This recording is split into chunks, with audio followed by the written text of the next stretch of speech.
Alô, você ligado aqui no Elevencast, mais um programa começando. Quero agradecer a você que já está conectado aqui com a gente, para continuar, espalhar para todo mundo, compartilhar aqui nosso canal e também já se inscrever aqui no canal. Eu sou Alex Rodrigues e estou aqui com o Valdir Luiz. Valdir. Para Alex, tudo bem, amigo? Tudo tranquilo? Tudo bem, tudo graças jóia? a Deus. E hoje o convidado é uma figura muito especial para mim.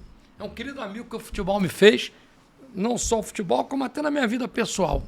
Um cara que eu conheço há 40 anos, eu era novinho, ele também, eu estava de calça curta ainda. E ele ganhou, simplesmente, ganhou uma Libertadores pelo Cruzeiro, ganhou dois brasileiros, um pelo Flamengo, um pelo Botafogo. Então, meu amigo Wilson Roberto Gotardo, que prazer você estar aqui, capitão. Pô, prazer meu, Alex, Valdir. Ele falou até o nome do clube que ele não gosta tanto. Olha só, como é que ele gosta de mim, pô? Muito rapaz, bom. Na época da Band ele chamava de co-irmão, né? Co-irmão. Mas eu tenho grandes amigos lá. Isso que é amizade mesmo. Não, é mesmo. verdade. Ó, é uma coisa, ele jogava no Flamengo e a gente continuou. Aniversário das filhas dele eu fui, ele foi do aniversário das minhas filhas, continuou a amizade. Ô, rapaz, vou dar um pontapé nisso. Sabe como é que ele foi jogar no Botafogo? Não sei. Então Conta vai essa saber história agora. pra galera aqui que tá Essa assistindo. história foi interessante. Eu estava na Rádio Nacional, fui repórter a minha vida de 78 até 2006. Depois passei a ser Já revelou a comentarista. idade, né, Valdir? Não, mas comecei cedo, era precoce. Calça curta. Então, O motor rodou sem óleo, né? aí, em 85, eu fui para a Rádio Nacional. E um dos primeiros jogos que eu fiz foi um Flamengo e Guarani Campeonato Brasileiro de 85. Chovia verdade. pra cacete. Porra. E aí, no dia seguinte, eu cobria Botafogo. Mas o jogo você depende de escala. Você é fixo no teu clube, quando o clube que você não joga, você está ali à disposição para trabalhar. E fiz esse jogo. No dia seguinte, eu fui para o Botafogo, para o treino. Aí, seu Emil Pinheiro, os diretores de futebol naquela época conversavam demais com os atletas, com os repórteres. A gente tinha uma amizade muito grande, dava opinião, cornetava. Então, principalmente quando o repórter que torce pelo clube, que você cobra. Aí o seu amigo chegou para mim e falou assim: amigo, alguma novidade? Estou pensando em contratar um zagueiro. Eu falei, é mesmo, seu amigo? Estou pensando. Na época o Botafogo, o Leis tinha saído, o Marinho tinha saído. O Marinho com o Guru tava. Tava o Marinho? Brasília. Tava. Tinha Brasília, tinha saído o Leís, Tinha saído o Oswaldo tinha saído. Também. Aí o Emil falou para mim, estou pensando em contratar. Me deram 2 nomes, você conhece? Vou ficar os nomes. Vavá do Curitiba, que eu tinha visto ele jogar a final do Brasileiro. E o Wilson Gotardo do Guarani. Eu falei, olha só, esse Vavá só chuta, esse Gotardo joga pra cacete, contrata ele. Não conhecia ele, por Deus do céu, pelas minhas filhas e netos, não conhecia ele, pô. Eu vi pra ele jogar. Então você foi o responsável por O Gotardo. responsável foi o Emil, né? Eu falei pra ele. Potencial de auxiliar técnico absurdo. É, né? absurdo, né, pô? Além de grande lateral esquerdo que foi, jogou muita bola, mas... Olha aí. Não foi aquele lateral isopor, não. Não, que veio no fundo, não. Aí ele veio pro Botafogo em 86, dali a gente formou uma amizade até de família.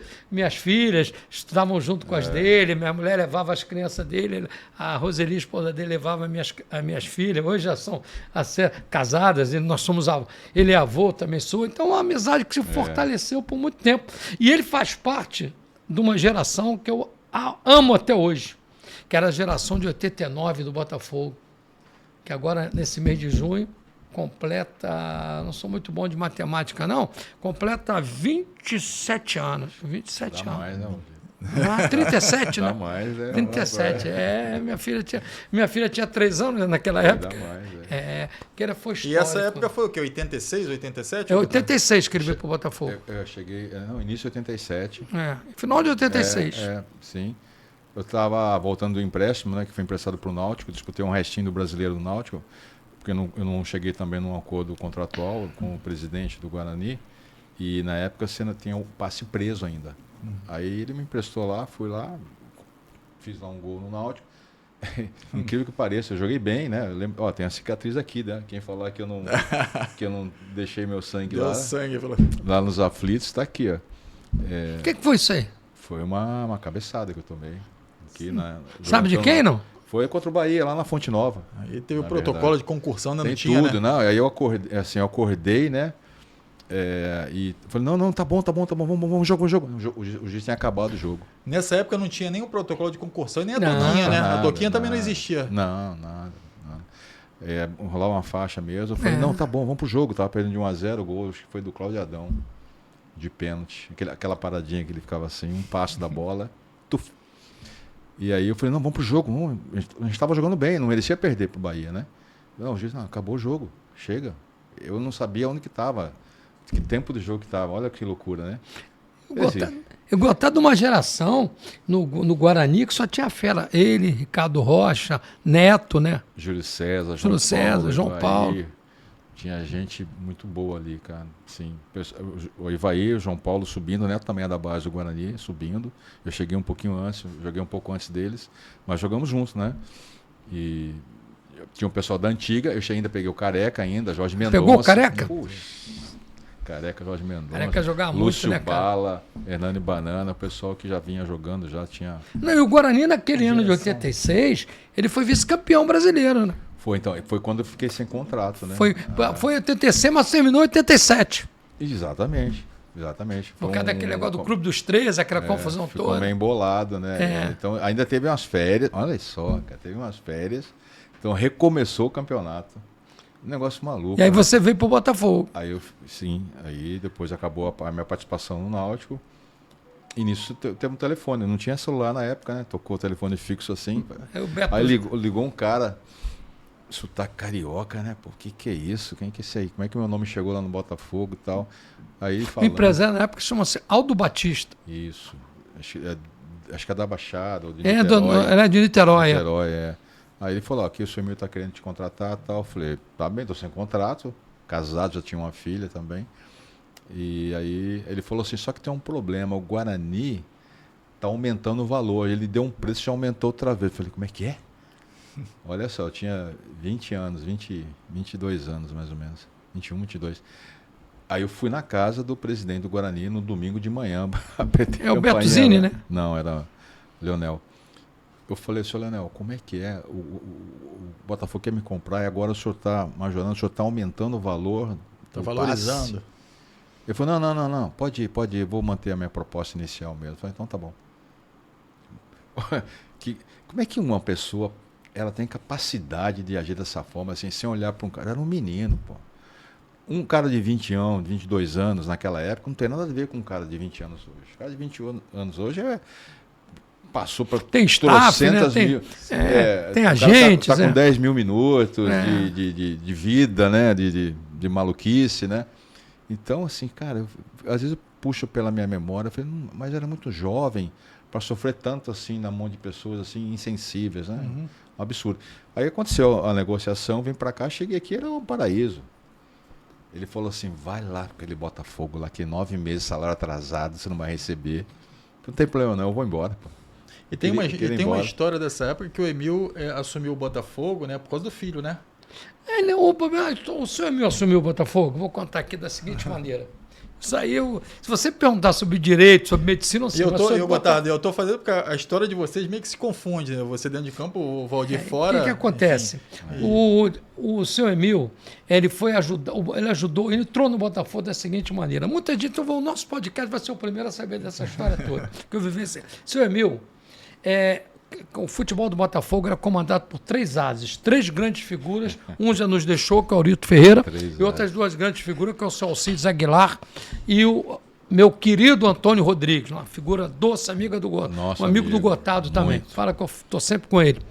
E aí, o Botafogo queria contratar o Fernando Macaé, do Bangu, que tinha sido destaque do Campeonato Carioca. O Flamengo cobriu a proposta. Aí o Emil, tinha um amigo do Alcides que se dava com o seu Emil, conhecia o seu Emil. Aí falou, pô, o Botafogo estava sem dinheiro, os caras estavam bancando tudo, porque eles pegaram o Botafogo uma fase difícil, os 3 ases, na época chamava Alcides, Aurito e Antônio. Mas eles não tinham mais como, já tinham comprado o Maurício do América e precisavam no reforço. Aí esse amigo do Alcides, não me lembro o nome da pessoa, falou, pô, tem um botafoguense que quer ajudar o Botafogo, que está traumatizado, que ele perdeu um filho, bababá. Ligou para ele, que era o seu Emil. E o seu Emil ajuda, sim, ligou para o Castor e deu de presente pro Botafogo o Fernando Macaé. Castor já era presidente do Bangu nessa Castor era ocasião. vice-presidente de futebol. O Castor nunca foi presidente. Foi o pai dele. Quem era o Rubinho, Ruber Lopes, outras pessoas. O Castor só comandava o futebol. Aí o contratou o Fernando Macaé pro Botafogo, aí ele começou a frequentar o Botafogo e tomou conta do futebol, porque o Aurito tinha os outros compromissos, o Antônio também tinha a empresa dele, e o senhor Emil, um senhor aposentado, milionário, 500 pontos de bicho, apaixonado pelo Botafogo. E a primeira grande dupla que o Gotardo fez foi com o falecido Wagner. Em 19... Não, foi o Marinho antes. Primeiro o Marinho. O Marinho que tinha sido campeão pelo Flamengo. Do mundo pelo Flamengo. Aí quando eu cheguei, ele estava aí, ele já estava... Mas já estava desgastado. Tal. Mas com o Wagner que você foi bem, o falecido Bacharel. O Bacharel foi 80... Tanto é que quando o Mauro... 78, tanto é que quando teve um jogo contra o Corinthians, que nós ganhamos de 1-0 o gol do Wagner. Quando eu falo nós ganhamos com o Botafogo. Eu não sou filho de chocadeira, cara. Pô, eu não sou filho de chocadeira. Então, pô, todo mundo sabe que eu sou Botafogo. Então, aí quando o Mauro Galvão veio, o Mauro Galvão foi jogar de volante. Começou de volante. Com o Pinheiro de volante. Aí depois, com a saída do Wagner, que até faleceu quando foi jogar fora, no Paraná, aí formou uma das maiores duplas de zaga que o Botafogo teve. Tem duas duplas de zaga inesquecíveis para mim. Brito e Osmar e Gotardo e Galvão. Eu tive a oportunidade de falar isso para ele, é uma honra poder tê-lo aqui. Enfim, de fato, é da memória do futebol. Eu concordo plenamente com o Valdir. E, Gotardo, você chega num momento do Botafogo tá tentando sair de 21 anos de atraso no título, né? Sim. Enfim, 21 anos sem ganhar nada. Como é que foi essa pressão aí quando você chega até a conquista do título de 89? Então, ainda não sabia, né? Não tinha essas informações todas, né? Você não se falava de futebol carioca, desses detalhes todos, né? Falava assim, no final de semana mostrava os gols. Não falava assim, a classificação... Tantos anos sem título, isso não tinha essa informação, né? Mas é quando trocava ideia com as pessoas que realmente viviam o esporte, né? Eu cheguei aqui que eu fui saber da história do Botafogo, tanto é que até a forma que eu tinha que me dirigir, falar do Botafogo, você tinha que falar no sentido assim, é Botafogo, é fogão, entendeu? É um clube que mais, desde aquela época, né? Até hoje, que mais colocou jogadores na seleção, na Copa do Mundo e tal. São 48 no total com o Danilo agora. Então a gente vai conhecendo a história, né? Por exemplo, o Campeonato Paulista era normal você conseguir um empate fora de casa, dependendo do jogo, né? Vai jogar em Marília, vai jogar em Jaú, Rio Preto, né? Um empate lá naquele estádio acanhado tá, não é de todo ruim.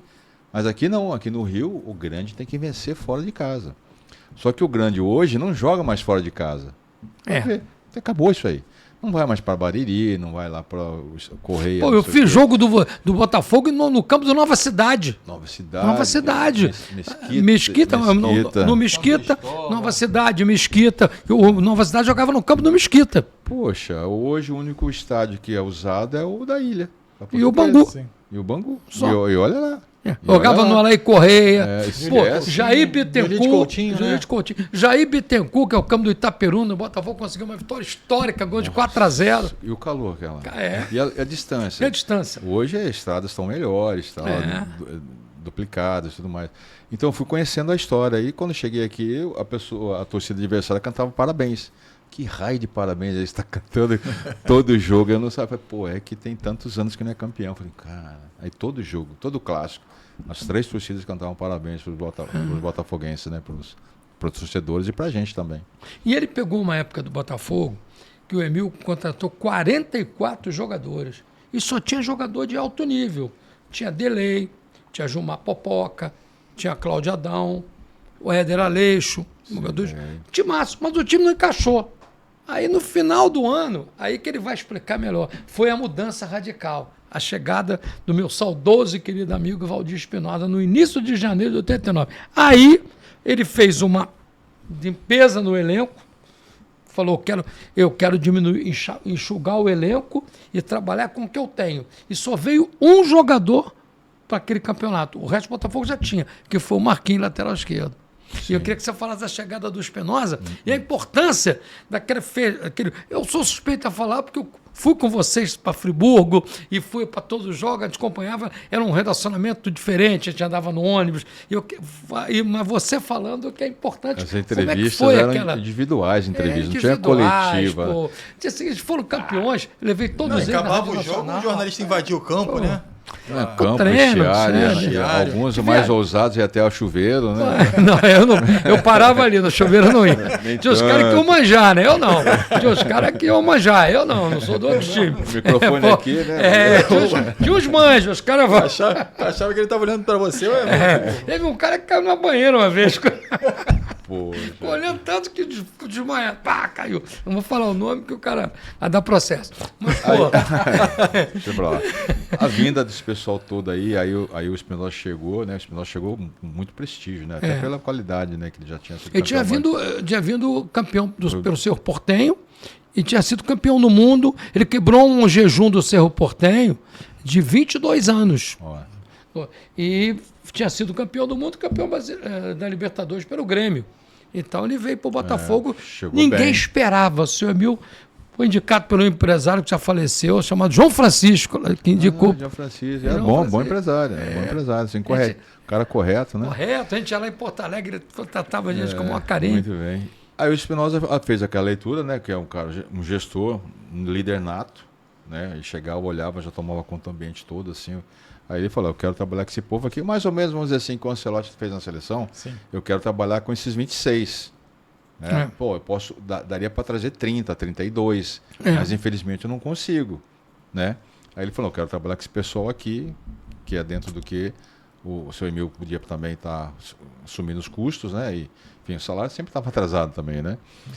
Pagava mais um bicho bom. E assim foi que ele montou o time. Ali, com a vinda do seu Emil chegando. E com a chegada do Espinosa, ali foi o início da grande vitória. E você vai se lembrar que tinham jogadores desmotivados. Um deles é o nosso querido amigo Carlos Alberto Santos, que estava jogando como quarto homem de meio campo. O Espinosa trouxe ele, botou de volante lá do Luizinho. Adiantou o Paulinho como centroavante, botou o Vitor como terceiro homem de meio campo. Foi o primeiro time a jogar com 3 volantes mais qualificados. Pô, uma zaga inexpugnável, foi uma das maiores zagas que eu vi jogar. Galvão e Gotardo. Gotardo e Galvão, quero pro lado de... O Gotardo tem um negócio, não é para estar na frente dele, não. É um dos poucos jogadores que jogam bem dos dois lados. Com o Galvão, ele jogava pelo lado direito. Já chegou a jogar pelo lado esquerdo. Depois, com o Gonçalves, voltou a jogar pelo lado direito. Do lado esquerdo, quase zagueiro, né? Que antigamente era assim, tinha aquele cara na sobra e tal.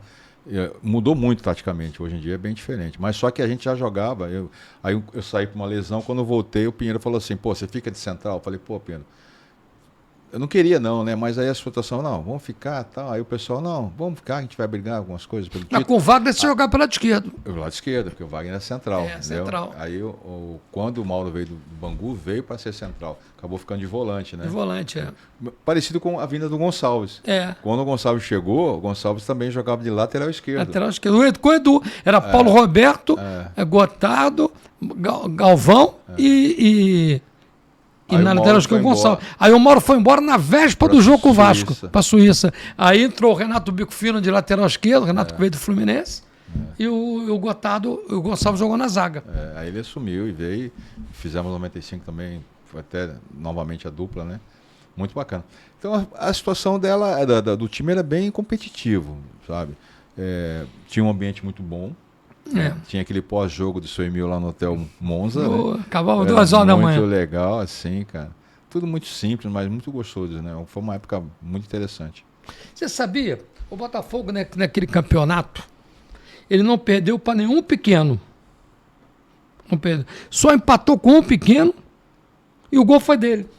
Empatou com Volta Redonda 1-1 no São Januário. Foi o único ponto que o chamado pequeno tirou. E dos grandes, ele empatou com todos, só gol no último jogo do Flamengo por 1-0. Dia 21 de junho. A vitória valia 2 pontos.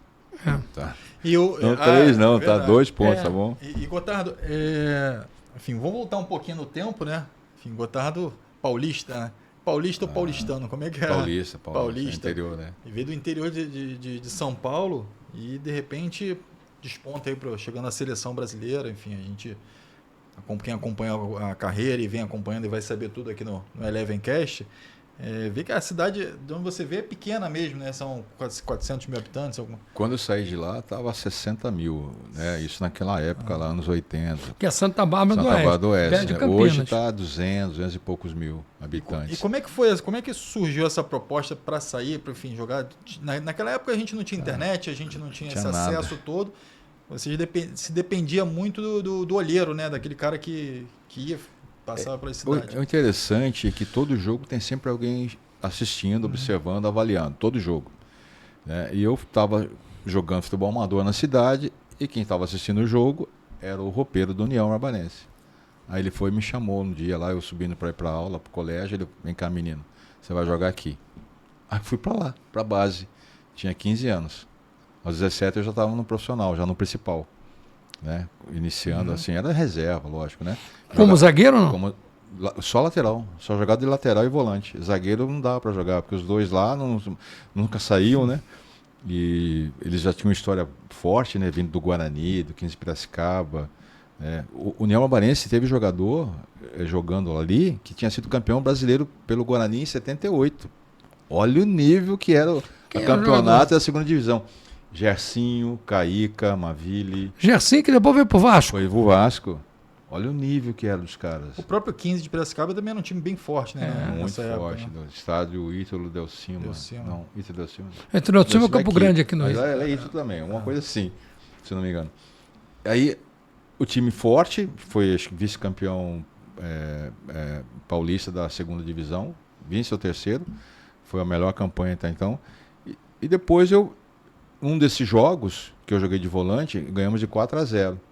Eu joguei de volante, tinha 2 meias, na época era 4-3-3, mas eram 2 meias baixinhos, gordinhos, né? Imagina, eu corria 15 quilômetros, eu acho que por vez, né? E nessa noite estava o seu Zé Duarte, que foi treinador muitos anos do Guarani, da Ponte Preta, da seleção brasileira também, feminina. E trabalhou no Fluminense aqui. Zé Duarte? Trabalhou em 1979. Respeitadíssimo, cara. Respeitadíssimo. Chamavam até ele de Chacrinha, que ele parecia um pouquinho com Chacrinha. Parecidão mesmo. E aí ele falou assim, não, eu quero aquele volante ali. Ele foi lá para ver um ponto esquerda. Ele falou, não, mas eu gostei desse menino, esse volante aí, deixa ele fazer teste lá para mim. Aí eu fui lá, fiz teste lá, acho que uns 2 meses mais ou menos, fui aprovado, mas não continuei, né? Eu retornei, porque já não dava mais. E aí retornei no final do ano e foi quando eu assinei o contrato lá. Em 83, o contrato profissional. Disputei o restinho do Paulista como amador. Em 83 eu assinei o primeiro contrato profissional. Aí foi pro Guarani. Guarani, peguei a Seleção Brasileira de Novos, campeão em Toulon, 83. Até hoje eu estava usando um agasalho da época, que é um agasalho bonito. Tem o café aqui, o símbolo do café aqui do lado. Muito legal. Porque uma coisa, eu quero que ele fale do Botafogo para depois chegar na seleção, porque ele jogou uma Copa América pela seleção brasileira. Aí, 91, né? 91. Houve aquela mudança, em 90 o time ficou mais encorpado, né, em termos de elenco. O Espinosa saiu, foi para o Flamengo, em 89, veio o Edu, isso contratou mais jogadores. Veio o Paulo Roberto numa troca com o Josimar, ainda em 89. Paulo Roberto o Botafogo vendeu o Josimar, comprou o Paulo Roberto, trouxe o Gonçalves. João Gonçalves já tem 89 ainda, 89. Brasileiro. Aí veio o Donizete, que sacou no Volta Redonda. Montou um time, veio o Valdeir, Carlos Alberto. O time de 90 ficou mais forte, né? Dejaí subiu com a titularidade. Carlos Alberto Dias, Carlos Alberto Dias, Pingo. Piquete, montou um time mais forte em 90, mais técnico, né? E ganhou. Um time mais plástico, mais técnico. Sabe? E aquele time só perdeu um jogo. Foi um jogo... O América de Três Rios. Gol do Peão. E o Galvão escorregou, uma infelicidade dele, escorregou, o cara fez o gol. Gol tudo. A bola não entrava nem a pau. Não entrava nem a pau aquele dia. Uma infelicidade, eles fizeram o gol. E se classificou para a final por ter tido o time que mais somou pontos, que não ganhou nem um turno. Um turno foi do Fluminense e o outro foi do Vasco. Mas aí o Botafogo, por ter sido o time que fez o maior pontos, ficou de vai. Jogou Fluminense e Vasco. E a final foi o Vasco Botafogo, aquele famoso jogo que o Vasco deu a volta olímpica com a Caravela. A Caravela, o seu Eurico Miranda, né? Obrigou os jogadores a passar por aquele vexame. E aí depois confirmado o título do Botafogo. Aí vem onde eu quero chegar.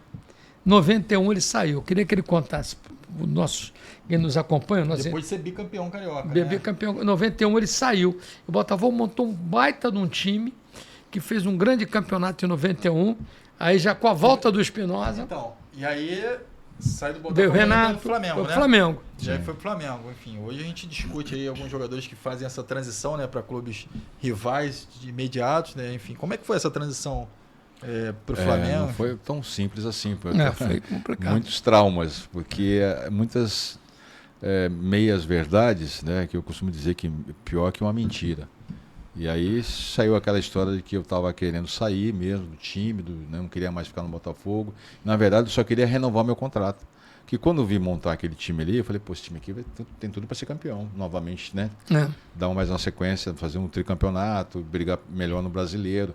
Porque em 90 fez um bom brasileiro. Fez. 89 fez um bom brasileiro também. 89 só não ficou entre os 8, porque teve aquele empate com o Santos 0x0 na Vila Belmiro. Se ganhou o jogo, ficava entre os 8. E naquela época, é bom lembrar que até 2003 se jogavam os grupos e saíam ou 4 de cada grupo para ficar 8. E o 8 é que fazia um chaveamento. Então, aí ficou assim. Falei, poxa, vou renovar o contrato. Só que já vinha de um bicampeonato bem. Falei, não, dessa vez eu vou me valorizar. Veio o Renato, o Botafogo contratou o Renato. Veio o Renato, que teve a grande polêmica. Depois a gente vai falando isso aí. Pô, mas o Renato, cara, é sensacional. Pô, aquilo foi uma covardia que fizeram. Que isso. Enfim, aí estivemos juntos, né? Foi. Fizemos a pré-temporada, todo mundo juntos. Pô, eu estava lá em Friburgo com vocês na época, eu fui ser assessor de imprensa. Isso aí. Tive com o Renato aqui no Rio também, né? As famílias, todos aí, vários jogadores de família e tal. Tudo normal, só que eu não renovei o contrato. Aí chegou um momento que o senhor falou assim, olha, não vou pagar aquilo que você quer, minha proposta é essa, então você pode procurar clube. Aí veio o Flamengo atrás. Foi indicação de um empresário. Aí eu falei, não, a gente tem interesse. O Flamengo estava sem zagueiro, o Fernando tinha ido para Portugal e o Flamengo tinha acabado de contratar o Adilson, um zagueiro que veio do São Paulo. Muito bom zagueiro, muito subestimado também. Estava até naquele torneio que a gente foi para Guadalajara. Você lembra aquele torneio? Lembro. Que ficamos 15 dias em Guadalajara? Lembro. Botafogo. Houve aquele roubo no hotel, roubaram todo mundo. Roubaram no hotel. O próprio segurança do hotel. Roubaram todo mundo. Foi isso? Furtou todos. Todo mundo, entrou no cara. quarto de todos os jogadores. Na véspera, antivéspera da nossa saída, né? Nós estamos jogando, fomos Estava pro jogo. jogando, mas aí eles fazem tudo planejado. Esperam primeiro assim, quando é que eles vão embora? Vão embora amanhã. Então hoje é o dia do furto. Porque não tem como você recorrer, buscar autoridade, polícia. É tudo meio que já planejado. O Ronaldão, que era zagueiro do São Paulo, viu o cara. Eu falei, eu vi um cara entrando no quarto. Bernardo, você lembra do Bernardo que era dar porrada nos caras? Mexicano. O Ronaldão, o zagueirão, que já foi Sim, campeão em 94, né, seleção brasileira. Ele falou, eu vi o segurança entrando nos quartos aí. O próprio segurança que estava furtando. Aí quem deixou dinheiro no quarto, objeto de valor, ele levou tudo. Eu não fui, sabe por que eu não fui? O Espinosa, que Deus, eu tenho que saudade que eu sinto do Espinosa. Ele chegou para mim, boca aberta, aquele jeito dele. Porra, vai dar uma de babaca, bota o dinheiro no tênis. Aí eu tinha uns $400, $500, pô, não tinha mais do que isso não. Aí botei o meu dinheiro e o meu passaporte, levei o passaporte. Pô, aprendi, ele falava aquele jeito, aprendi, pô, aprendo com quem que Cara, eu tomei um balão. Eu não sempre tomei. fiz isso. Sempre tem aquelas pochetes de viagem. Eu botei né? dentro do tênis Cara, meu dinheiro, aí dividi. a palestra naquele dia foi mais longa. E aí não deu tempo de ir pro quarto pegar. Eu falei, meu Deus, tava fechado, tudo fechadinho. Mala fechada, né, tudo. Pô, o dinheiro vai ficar na mala, cara. Meu Deus do céu, será que vai ter problema, cara? Eu falei, tudo bem, não ia atrasar a saída, né? Eu lembro até hoje o valor. Meu Deus, $827. Eu tinha uns 400 e pouco. Poxa, aí os caras falaram assim, é mentira. Eu falei, mentira, tô dando valor. Não, o pior é que tava todo mundo jantando, veio o Marquinhos lateral esquerdo, me roubaram. Todo mundo, você aí todo mundo. Aí todo mundo correu. Largaram os pratos, subiram para mim. Eu falei, não, eu vou jantar primeiro. Porque se eu subir e ver lá, né, constatar que realmente subiu o dinheiro, vai estragar meu jantar. Eu falei, vou jantar primeiro, depois eu vou lá ver. Cheguei no quarto, tudo arrumadinho, tudo em ordem, nenhuma. Perfeito, o cara é perfeito, profissional. Aí eu fui, abri a mala, destravei a mala. Ele achou a chavinha para destravava a mala. Tirou a roupa de cima da pochete e tal. Tirou. Cara, o cara era craque. Ele levou todo mundo, cara. O meu companheiro de quarto era o Nardo Siqueira, preparador físico. Levaram dele também. Tanto é que o Botafogo foi tão bem Porque o Naldo ficou no México, o Gonçalves ficou no México, tudo depois desse torneio. Fomos campeões do torneio. Aí, cara, pô, foi um negócio, nunca senti isso, pô. Todo mundo tenso, rapaz. Quebrou o clima da viagem. Todo mundo, pô, foi roubado. E como se não bastasse, em 92 faz a final com o Botafogo, né? Flamengo e Botafogo. Então, a saída foi traumática, porque a torcida não entendia muito bem o que aconteceu, né? Enfim, a gente pode fazer uma comparação do Savarino. Ele não queria sair, e aí profissionalmente acharam lá motivos para ele sair, ele saiu. Aí eu fiquei, lógico, ouvindo muitos desaforos, mas a nossa amizade continuou, porque eu ia lá no Bosque da Barra, lembra? O Botafogo treinava muito lá, e eu morava ao lado, em prédios ali. Nós morávamos, nós éramos vizinhos. Eu dizia, você morava atrás. Aí eu ia sempre lá ver o pessoal treinando. O pessoal tá treinando aí, ia lá tomar café com o pessoal, o staff, todo mundo lá, tem amizade com os jogadores, né? Era legal isso aí, não tinha problema entre a gente, né? Rapaz, claro que o Si não joga, mas não digo não só pela parte de campo e bola, mas pela parte de agregar. A saída dele pesou muito. Aquele grupo se deteriorou. Umas mudanças aconteceram, a saída do Ernesto Paulo, aí veio o Gil, o time não encaixou, aí pegou um time de jogadores cascudos, experientes e líderes. Você tinha no Flamengo o Demar, o Gotardo, você tinha o Gilmar no gol, você tinha o Gaúcho, você tinha Júnior. Então o time do Flamengo não era... O Botafogo tinha 13 pontos na frente. Se pontos corridos, tinha que perder 4 vezes. Mas não era, pô. E o Flamengo jogou. E o time do Botafogo entrou em campo, eu não vou falar muito para não atingir pessoas. O time entrou em campo discutindo. Perder 6 vezes, valia 2 pontos, né? 6 vezes. Mas assim, é parecido que foi em 2023. Eu me lembro que um jogador falou para mim, não vou dar o nome dele, gente... Falou para mim assim, porra, com essa união, quer ser campeão, com essa desunião, com essa discussão dentro de campo. E o Flamengo não, o Flamengo... Focado. Foi o caso que o nosso Botafogo fez em 89, a mesma coisa. O Botafogo tinha um time, tecnicamente, não tão brilhante quanto o Flamengo. Aquele time do Flamengo de 89, uma porrada de jogador foi para a Copa do Mundo. Campeão, Jorginho, Aldair, Leonardo, Zé Carlos, foi reserva em 90. Zinho. E o Botafogo era... focado no... Me lembro que agora eu vou confessar. Eu peguei para o Espinosa uma foto. Eu me dava muito com o Telê. Ele me sacaneava. Tenho o maior respeito pelo Telê. Não é o maior treinador da história do futebol, não. Para mim é Zagallo. Mas respeitava muito o Telê como treinador e como pessoa. Aí o Telê botou uma frase assim, deu uma declaração no Globo. Em 10 jogos com o Botafogo, esse meu time ganha 9. Eu entreguei na mão do Espinosa. Ele usou isso com eles. Você lembra aquelas coisas que o Espinosa... Ele tinha esse lado mental. Eu motivava ele ouvia tudo, falava Espinosa. Mas você pega o Flamengo também dessa época, enfim, a gente fala que o Botafogo merecia, mas o Flamengo também tinha um grande time, né? Tinha. Pô, o Flamengo tinha um timaço. O Flamengo era... Nélio. Não. Não. 92, foi 92. 89 era um timaço, era Zé Carlos no gol, Jorginho, Aldair, Zé Carlos II e Leonardo. Meio campo era Andrade, Ailton e Zinho. Renato, Bebeto e Zico. Porra, timaço. Aí tinha o Renato, que era do América também, estava lá no banco, Alcindo, Sérgio Araújo, que entrou no segundo tempo. Rapaz, quando o Zico bateu a falta, rente à trave e saiu, eu falei, acabou, vamos ser campeões. Porra, medo que eu tinha era o Zico. Quando ele bateu a falta... Aí ele saiu machucado. Bateu a falta. Você está falando de 89. 89. Não, eu estava me referindo a 92. 92 o Nélio jogava. Pô, Nélio era um baita jogador. Do campeonato. Que o Gotardo já está no Flamengo. Era Paulo Nunes. Era um Paulo Nunes. Paulo Nunes e Nélio. Pô, Nélio e Piá do lado esquerdo. Charles era 2 jogos, né? Ida e volta. 2 jogos. O Botafogo, o primeiro foi empate? Não, 3-0 primeiro. Em 19 minutos. 3-0 e o segundo... Enfim, aí tinha... O segundo 2-2. Então, assim, o Flamengo tinha um baita time também, enfim, era uma final. Foi um jogo maluco, ninguém esperava também que ia ser assim. Ninguém esperava. Em 19 minutos o Flamengo foi avassalador. O primeiro tempo foi demais.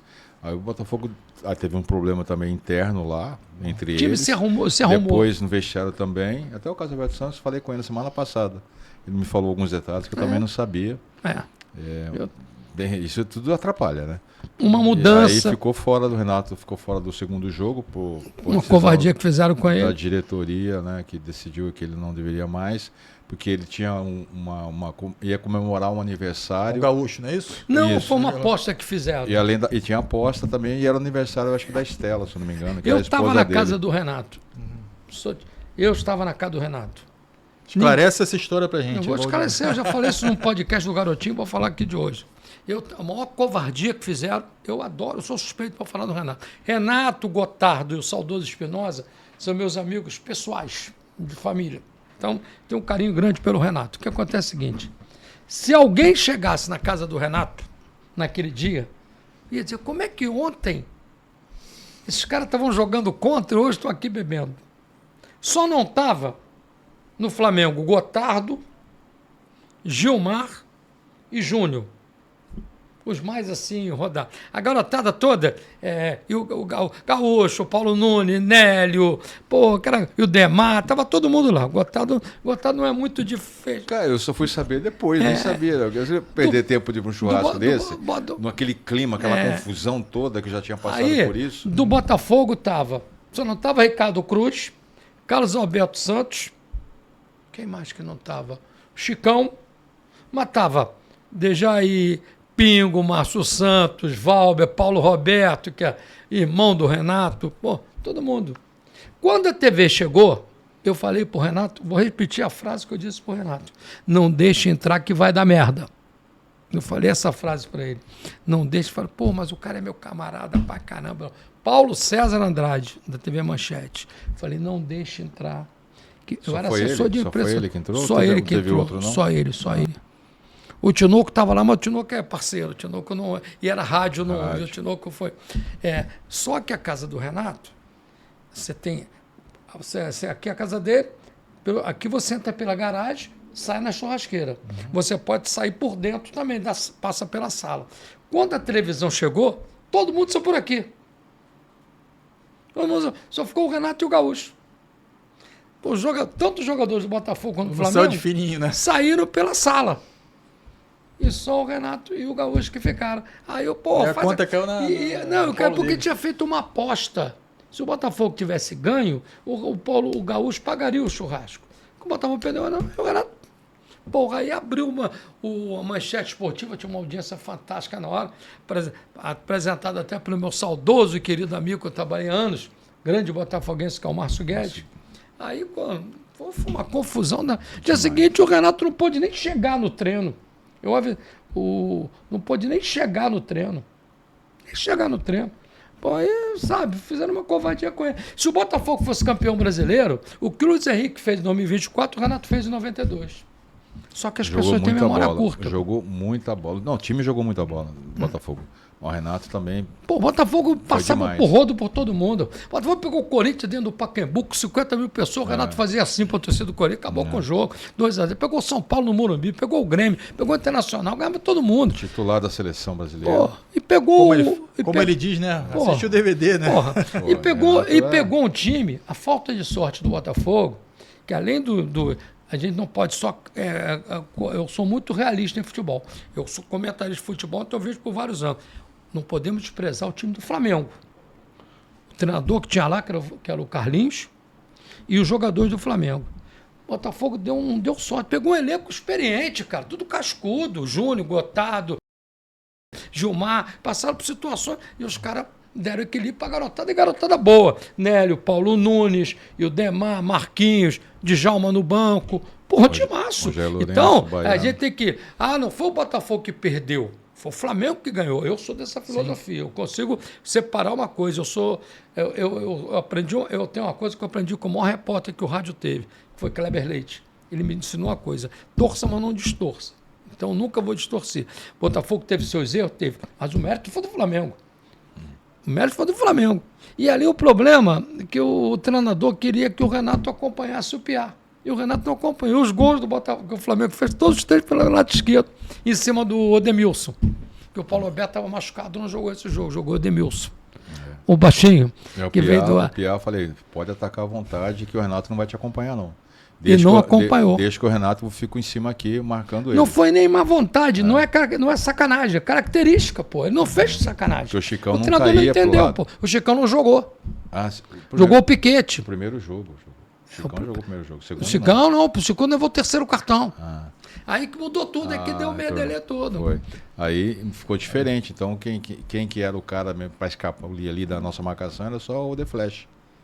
Era só ele. O Valdeir jogou adiantado e o Piquete como ponta esquerda. A bola curta o Demar pegava e a longa eu ia atrás. Então, o The Flash ele ficou ali encaixotado, não tinha para onde sair. E todo mundo culpa. Não foi o erro do Botafogo, aí dá mérito para quem tem méritos. Né? Que foi o Flamengo. E pouca gente sabe, ele jogou 3 meses no São Paulo. Emprestado pelo Botafogo. E depois do Flamengo ele foi para Portugal. Conta aí pra gente. Foi para Portugal. Eu tinha uma lesão no joelho, né? Edinho que te levou, que era o treinador, né? O Edinho, né? Aliás, um grande treinador. Um grande treinador. Infelizmente não seguiu carreira, que foi seleção brasileira e tudo mais. Aí eu voltei para o Brasil para fazer a cirurgia aqui, né? Dr. Rum que fez a cirurgia. E aí eu quase que estourei o LCA, quase que estourei o ligamento. Então a recuperação foi mais demorada. E aí iniciei aqui e terminei a minha recuperação sozinho, no ano de 94, sozinho, 93, 94, sozinho lá em Portugal. Ou seja, era muito difícil, né, aquela época. Não tinha fisioterapeuta, não tinha nada. E como é que foi a tua volta? Minha volta foi assim, quando eu estava aqui, né, lógico, faz contato com as pessoas, e retornando a Portugal, comecei a receber as chamadas, né, o Montenegro me ligou, o Edson Santana também, o São Antônio também. E aí, quer voltar? Eu falei, não penso não, mas aí a família também estava sentindo um pouco, né, que morar numa ilha, para quem sai do Rio de Janeiro, para morar numa ilha é muito difícil, né, com 2 crianças pequenas. Sim. Então a gente estava naquela fase assim, de virar a chave para adaptar. Então não estava tão fácil assim. Falei, e surgindo aquela situação toda, e a moeda em Portugal ainda era escudos, né, não tinha ainda o euro, e o escudo tinha desvalorizado demais, muitas coisas acontecendo aqui naquela política. Aí surgiu a possibilidade de retornar e o Montenegro falou, tá bom, vem para cá. Cheguei aqui, fui fazer o exame médico, o doutor Lídio reprovou. Falou, não, ele não pode jogar com esse joelho, porque ele está com uma gaveta. Um pouquinho mesmo, porque eu já estava quase 10 dias sem treinar. E isso a musculatura sente, né? Eu falei, tudo bem, presidente, o doutor Lídio está dizendo que ele tem razão. Se eu machucar esse joelho novamente, rescisão na hora. Rescisão contratual na hora. Não precisa fazer mais nada. Só paga outra cirurgia, para mim, tá tudo bem. Aí o Monte falou assim, não, porra, assina logo esse contrato aí, tá resolvido. Risco, né? Porque eu assumi 100% o risco, né? Não, assina esse negócio aí, tá, vamos trabalhar. Isso aqui. Foi assim, o meu retorno foi dessa forma. Cheguei aqui, acho que foi em março de 94 e depois em maio de 95 foi emprestado para São Paulo, como ele falou. O Botafogo ficou fora do campeonato, perdeu a Taça Guanabara com aquela infelicidade de um baita de um zagueiro, uma grande figura humana que eu encontrei ele no final daquela festa, Márcio Odoro, ficou marcado e o Botafogo ficou fora do campeonato. Ele foi jogar o campeonato Paulista, a reta final do Paulista pelo São Paulo, aí voltou para ser campeão brasileiro. E aí eu quero só abrir um parênteses aqui, Valdir, porque assim, muito se discute o que é o ídolo, né? Como se transforma em ídolo. Então são essas atitudes que a gente vê que é a diferença, né? Muita gente não sabe o que você passa na carreira até chegar a esse momento, até se tornar um jogador importante dentro do clube, né? E você vai passando por essas coisas que vão ficando ali dentro do teu cotidiano, mas que ninguém sabe, né? Fica guardado ali e quando você vem revelar esse tipo de coisa que você fala assim... por isso que tem, às vezes, um torcedor meio destemperado, né? Meio perdido, que ele não imagina que é isso aí, bastidores. Ele acha que é tudo mil maravilhas, que como se a gente não tivesse família para cuidar, aquela pressão do dia a dia, aquela manchete que não é legal. Eu fiquei, Valdir, eu já falei isso para você, eu fiquei acho que uns 12 ou 15 anos sem assistir programa esportivo, mesmo sendo atleta. É mesmo? Fiquei, pô. Culpa de sua. Eu não. É sua, pô. Dos seus amigos, pô. Tudo bem. Poxa. Eu sempre consegui separar as coisas. Mas vou te fazer uma pergunta. Era difícil, cara. A sua relação com os torcedores do Flamengo e do Botafogo, eu acho que é uma relação cordial com os dois, né? Sim, sim. O Botafogo eu sempre vejo, com o Flamengo eu queria saber. O botafoguense, ele tem sempre quer tirar uma casquinha. Você jogou lá, daquele lado lá, que você tem uma mancha na sua carreira. Ele sempre fala isso. A do Flamengo não fala, pô, a gente respeita a sua história, o Botafogo é linda, mas você jogou aqui, você também é nosso ídolo. É, o isso é pessoal legal. fala assim, direto. Honrou o nosso manto, não sei o quê, e assim também com o do Cruzeiro. E tem sempre essa mensagem legal. Reconhece o trabalho que foi feito. Você participa, os dois títulos mais importantes até chegar à Libertadores, os dois títulos importantes do Botafogo, por torcedor alvinegro, para minha geração, ele participou, que foi o time de 89 e o de 95. Ele participou desses dois títulos. Sim. Então ele está na história. Eu estou usando o Botafogo, vou ter muito respeito por ele. E eu acho legal, porque o torcedor do Flamengo, os caras do Flamengo, eu brinco, mas os caras do Flamengo são muito gente boa, rapaz. Eles levam na boa, não tem. O Gotardo foi campeão lá, mas também foi campeão aqui. Os caras entendeu? Eu acho isso muito legal. E um clube que ele foi campeão e depois saiu, eu queria que ele falasse por que ele saiu de lá, que ele era titular quando foi campeão, que é o Cruzeiro. Sim, eu fiz um contrato de acho que 30 meses. Paulo era o teu treinador. Foi o Paulo que me ele ligou. foi campeão da Libertadores com o Paulo Tuori. Eu estava no Fluminense. É. Eu passei assim não, rapidinho. fala essa passagem pelo Fluminense. Foi um negócio assim, Foi maluco. curtinho, passagem curta, né? Você sai do Botafogo, vai pro Fluminense Cruzeiro.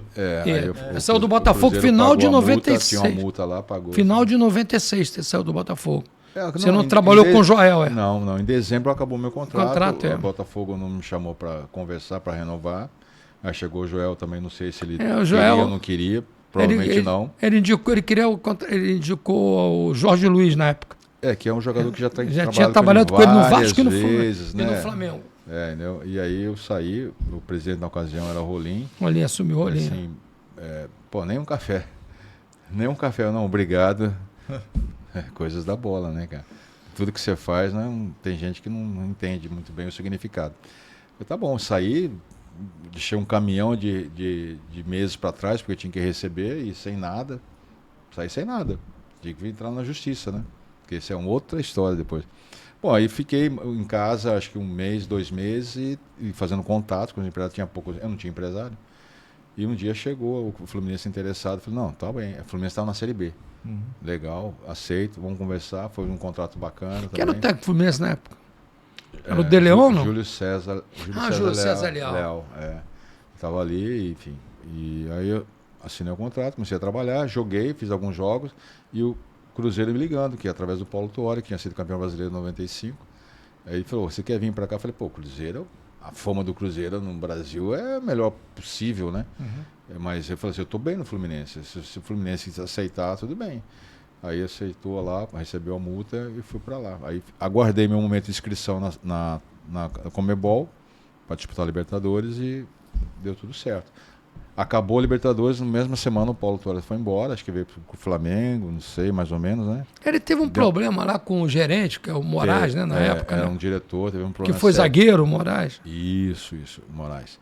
Ele saiu, ele falou, ele revelou que ia sair, acho que faltando uns 10, 15 dias, olha, independente do que aconteceu, eu vou embora, tal. E os caras gostavam muito dele. Ele veio pro Flamengo.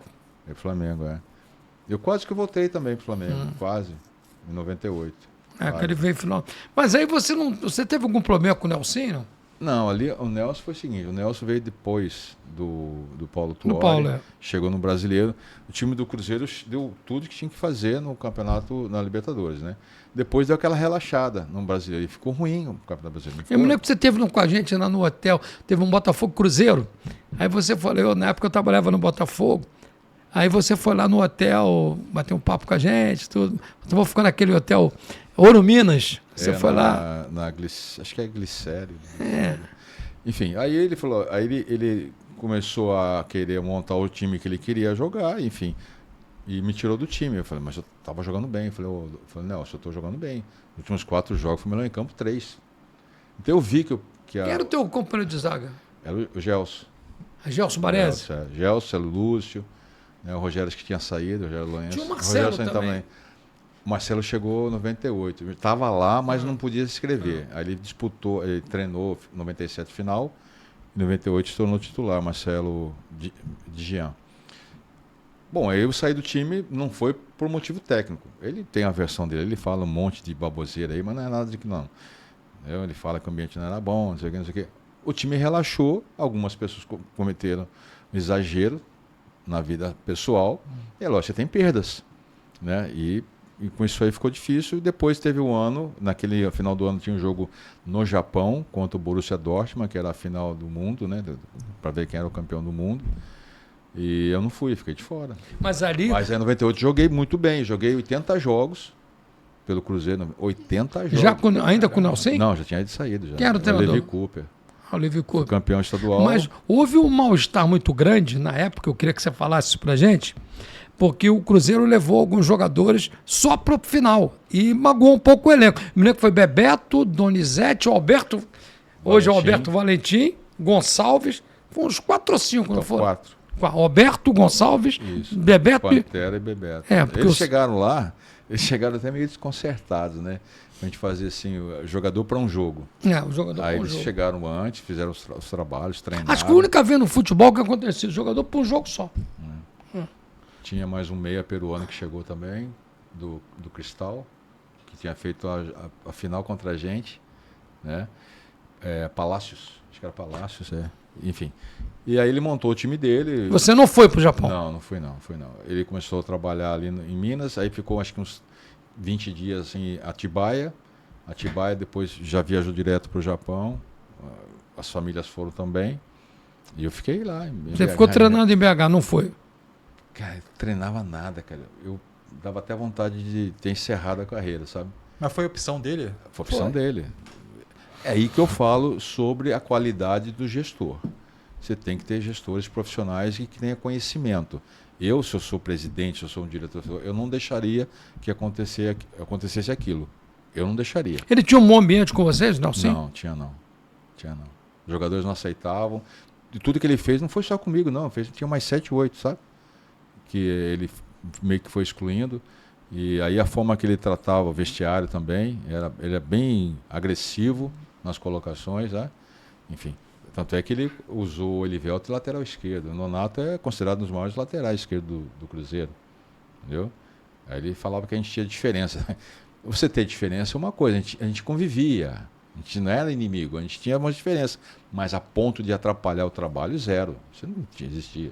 E muito se fala isso do Felipe Luiz no Flamengo, né? Ele era um bom treinador, porém a parte de gestão ele teve algumas dificuldades, enfim, naturalmente por causa do início da carreira como treinador, mas a saída dele do Flamengo, muito se especula que ele teve algumas dificuldades de gestão, né? De elenco, enfim, até com aquela situação do Pedro ali. Como é que você vê isso? É possível que seja verdade, tá? É possível, não vou dizer que não é. Mas eu sei que o Felipe está em fase de evolução. O cara, ele encerrou a carreira, já começou no Sub-17, né? E já foi campeão ali, já foi campeão Libertadores Sub-20. Foi tudo muito rápido, processo acelerado, né? Turbo, modo turbo. E chegou lá em cima, mesmo com os caras que já tinham jogado com ele enquanto atleta, tem uma boa amizade, e às vezes é difícil de separar. Não, mas o Felipe, nós jogamos até 3 meses atrás, juntos, né? Só que ele tem a figura, não é mais a figura jogador, é figura treinador. Então ele tem que tomar posição como treinador. Ele tem que tomar decisões como treinador, né? Você pode ter um particular com o cara. Pô, peraí, cara, não dá. Pô, o Gabriel, você não pode chegar 2 horas da manhã, pô. Apesar de a gente ter jogado junto e tal, mas agora é diferente, pô. Se eu tiver que te tirar, eu vou tirar. Estou dando falando uma besteira de exemplo, né? Você falou do Nelson, e hoje muito se fala que o vestiário ganha jogo. Quer dizer, uma união ganha jogo. Você concorda com essa filosofia? Ganha e perde jogo. Ganha e perde o jogo. O vestiário bom carrega treinador ruim também. Também isso aí. Tem treinador ruim, mas o cara é legal, o vestiário carrega ele também. E quando o treinador é ruim no sentido de posicionamento, de caráter, o vestiário também derruba. É muita coisa que o vestiário decide ali, né? É interessante, tem que saber fazer. Que você falasse agora do Gotardo treinador. O Gotardo foi treinador e voltou ao Botafogo em 2014 como executivo do futebol, o gerente de futebol. Hoje chama executivo. Diretor de futebol. Diretor de futebol. Hoje. Então, o Gotardo treinador, me lembro você fez bons trabalhos. Eu me lembro de você no Bom Sucesso, me lembro de você fora do Rio. Eu vou explicar assim, por que eu não iniciei logo minha carreira como treinador quando eu encerrei, né? Encerrei, podia ter começado. Né? Você parou que ano mesmo? Eu parei em 2000. 2000. Aí, mas eu fiz o curso lá do sindicato, eu morava em Campinas, fiz o curso em São Paulo e tal, e comecei e tal. E nisso eu entrei nessa área comercial do futebol, descobri alguns jogadores talentosos, mas eu queria me desvincular, né? Não conseguia, até os jogadores saírem para o mercado aí. Quando o jogador que eu tinha, que era o Ramires, que eu descobri no Joinville, ele foi para o Benfica, para o Cruzeiro, levei para o Cruzeiro. Foi para a Copa do Mundo, né? A gente foi seleção, né? Foi. Olimpíada, Copa do Mundo, né? Cruzeiro. Muito bom jogador. E Benfica, o resto da história você sabe melhor. Aí eu falei, agora eu vou ser treinador. E eu fiz vários estágios, inclusive fiz estágio lá com o Ancelotti, lá no Chelsea, né? Um cara muito educado mesmo, é desse jeito aí, é um gentleman. Enfim, só que eu nunca trabalhei num clube estruturado, sempre clube pequeno, difícil, né? Fiz bons trabalhos, qualifiquei por 4 vezes os times pequenos para a Série D do Brasileiro, que não tinha agenda, não tinha calendário. Cita aí os times. Aí eu preparei o time, tudo com um orçamento baixíssimo, né? E eu sempre me preocupei em trabalhar esse lado humano de cada atleta. Eu tenho assim, um ditado comigo assim, eu trabalho com pessoas e no pacote, no combo, vem um jogador. Vem um atleta. É assim que eu trabalho. E eu vou e me dedico mesmo. Até na vida pessoal do cara, se ele quiser que eu colabore com alguma coisa, que eu ajude, sim, vida pessoal, familiar, né? Enfim, fica a liberdade, né? Não vou ser intrujão. Mas aí fiz esses trabalhos todos, mas nunca dei sequência. Eu cometi um erro de gestão da minha própria carreira, dei um intervalo, né? Comecei a escolher. Quais foram os times que você trabalhou? Bom Sucesso? Quando eu vim para o Botafogo, eu estava no São José, em São Paulo. Mas né? Antes de ter passado pelo Bom Sucesso. Disputou até o Carioca 2012 pelo Bom Sucesso. Vila Nova em Minas 2 vezes, Tupi, peguei o craque de Catalão. Aí eu me lembro. Falava com você. Peguei o Sub-20 e 23 do Brasil de Pelotas, mas eu fiquei 15 dias, porque era um gestor lá do agronegócio, né, que fez algumas exigências, aí eu não aceitei, aí tive que me desligar, né? Enfim, aí eu peguei clubes assim, dessa forma. E meu último clube foi o craque de Catalão. Palmas, fui campeão tocantinense pelo Palmas, em 21, virada 21, 22. Depois peguei o craque de Catalão também. Mas você virou a chave de treinador para gestor, acho que em 2014, né? Quando você voltou para o Botafogo. Eu me lembro que você me avisou, estou indo para o Botafogo. Eu estava até em como BH, treinador. Foi na época de Copa do Mundo, inclusive. Eu tava em São José dos Campos, ótima cidade. Poxa, muitos campos à disposição na cidade, né? O clube também precisando ser. Ele falou para conhecidos nossos, amigos nossos, e a pessoa fala, botafoguense, falou, pô, ele falou que foi montando um elenco, fazendo peneiras, e não ter muitas peneiras. E nisso toca o telefone, é o convite, falei, do Botafogo para cá, 2014, você. Então tá bom, vamos trabalhar em Minas também. Mas como gestor. Como treinador, isso vai ser assim. Gestor, eu só fui no Resende há 2 anos atrás. Falei, não, pode tocar, vem, fala aí convidado pelo Dr. Alberto, consegue estar dali também. Cheguei lá com o diretor técnico e tal. Aí começou o processo todo, ele se ausentou bastante. O pai dele ficou doente também, implantada, que é normal lá do Resende. E as coisas estavam dificílimas. Comissão técnica montada, briga de egos, trazer algumas opções de nomes, assim, mas não tinha muitas inverdades, sabe? É um negócio assim absurdo. Vai ser difícil o campeonato, tá? E até avisei lá até que um dia ele afastou do César, que também me ajudou a ir pra lá. Aquele afastamento do Bolívar, do Emerson Sheik, do Júlio César e do Edilson, pesou no grupo, abalou mais o vestiário, você não conseguiu controlar mais? Não, assim, deixei tudo assim, em cima da mesa. Até que chegou para poxa, né? Tá tão difícil assim. Jogadores não era. Falei, tá, vai brigar para não cair. O Sheik nem era do Botafogo. Eu alertei. Acabou caindo. Ele pagava no Corinthians, né? E recebia quase caiu 2 vezes no mesmo ano. E o Sheik era o nosso melhor atacante. Penúltima rodada. É o melhor atacante. Eu já tinha saído. Deixa ele aí. Esse ponto. Os zagueiros adversários têm. Infelizmente, porque o Resende é muito gostoso, cidade ótima. Aí ele falou, eu gostei muito de morar ali. Depois fiquei sabendo que o clube é jeitoso, tem um espaço muito interessante. É lógico, vai crescer, tem que melhorar a infraestrutura, mas tem toda essa capacidade de crescer e melhorar. O pagamento de algumas imagens, recursos, as parcerias foram feitas aí com o clube da Europa. A partir do momento que nós estamos pagando e o Botafogo afasta os caras, está pagando um preço caro. O que vai acontecer? Hoje foi o caminho da queda, não contratando ali e não conseguiu mais. Para ser treinador ou gestor? Maurício não quis mais tomar uma posição com relação ao comando. O meu coração está falando mais para ser um gestor. Eu não conversei mais com ele. Mais para ser gestor. Eu não conversei mais com ele, não consegui mais conversar com ele. Eu entendo que o gestor é funcionário do clube, E treinador dizem que é funcionário antes do de clube. morrer, Tá ele falou que entendendo? esse é o maior Jogador arrependimento que ele ganha 1 teve na milhão, vida, ou 10 foi ele mil, não me ou ouvir. 2 milhões, é funcionário do clube. Sem É regalias. Sem regalias, ninguém deve ter, certo? Agora, você tem que analisar cada um, situação de cada um. Por quê? Eu não falei que eu trabalho com pessoas? É diferente. Você não sabe a necessidade de um, de outro, da família, dos filhos. Você tem que estudar, analisar toda a situação de cada um. E cada indivíduo tem um comportamento e uma Isso. necessidade diferente, né? Exatamente. Pô, eu peguei um jogador que ele falou assim, professor, lá no Vila Nova, em Minas, posso buscar a minha família lá no aeroporto? Tá chegando aí? Eu falei, pode, cara, vai logo. Sai mais cedo do treino aqui, pode ir, tá bom.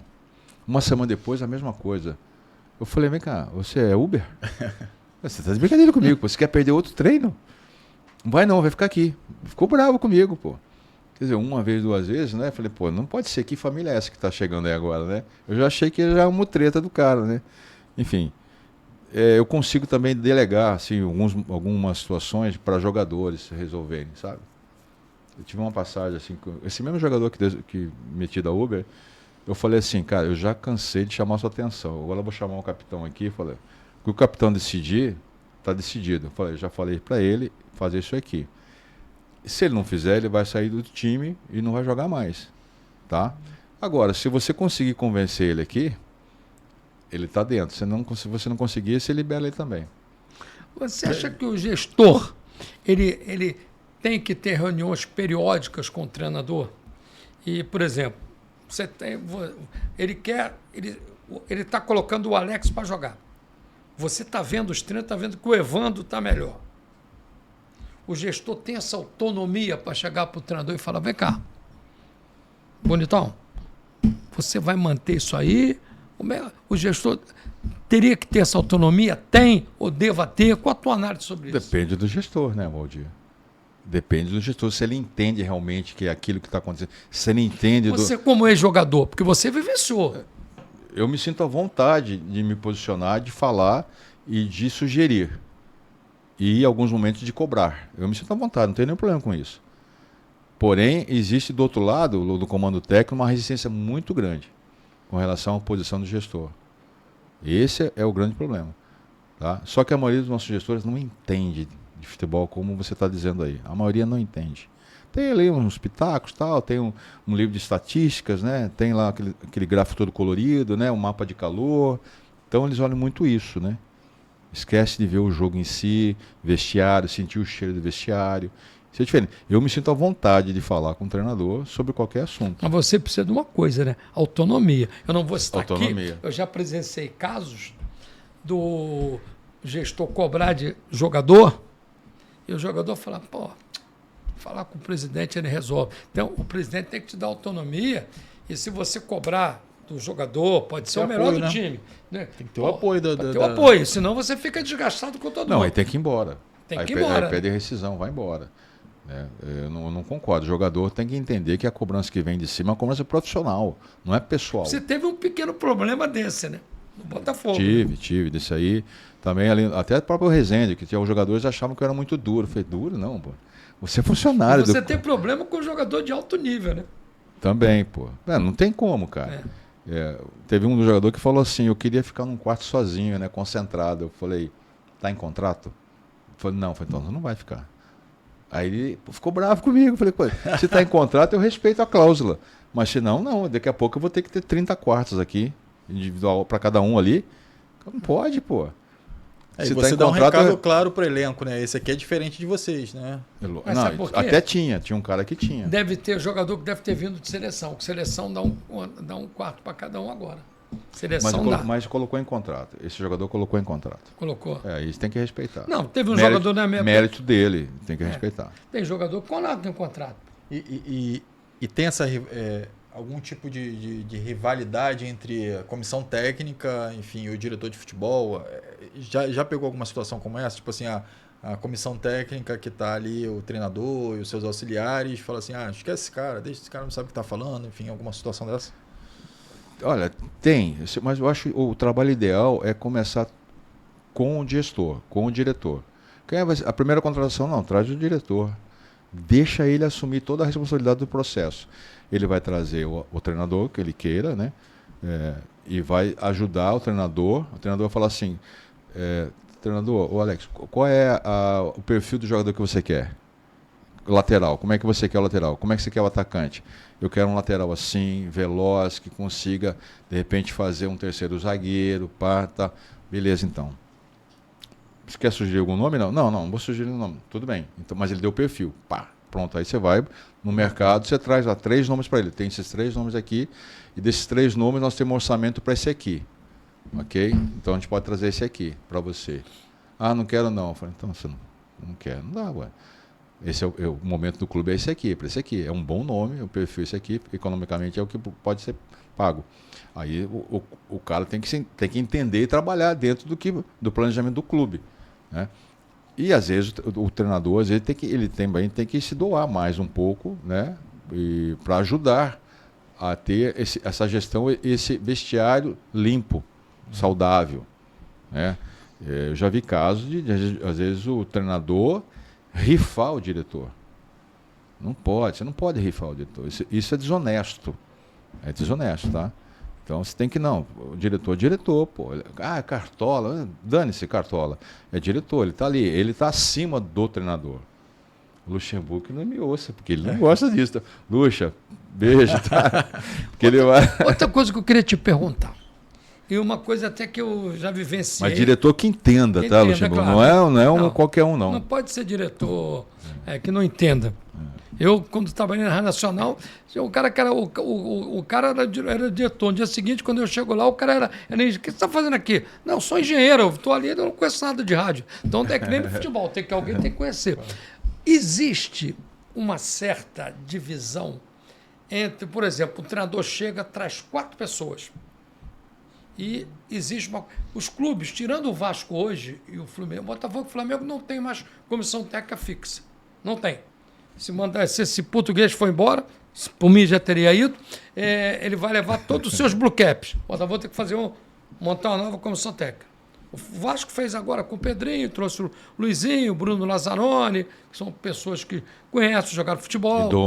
Pessoas idôneas. Idôneas, sérias, jogaram futebol. O Fluminense também tem lá o Marcão. Então, o Flamengo e o Botafogo não. Os portugueses não querem. Eles limpam a área. Começou isso. Todos os portugueses passaram pelo Botafogo e o Flamengo também. Então, eu queria fazer uma colocação para você. Existe, não estou aqui citando o nome, mas existe uma diferença. Existe uma comissão técnica do clube. Aí chega uma comissão técnica de profissionais estrangeiros, argentinos, como é comum no Brasil hoje, que o São Paulo não deixava nem o Éder ver o treino.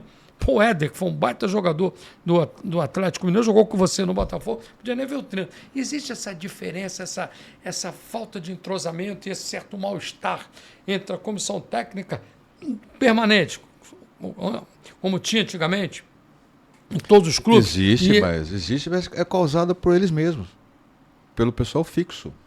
Porque eles criam um ambiente o seguinte, nós ganhamos e você perde. Porque ele é fixo. É como se ele não tivesse nenhum tipo de responsabilidade com relação a todo o trabalho que é feito. Aí, quando ele caiu, eu vou assumir aqui mesmo, depois daqui a pouco vem outro aqui, fico interino e tal. Esse povo mesmo criou. Isso é um mal, então? É um mal. Não generalizo, tá, Valdir? Tem claro. pessoas sérias aí que trabalham. Não tô generalizando. Mas a maior parte é isso aí. Funciona dessa forma. E todos reclamam, por isso que não é uma confiança.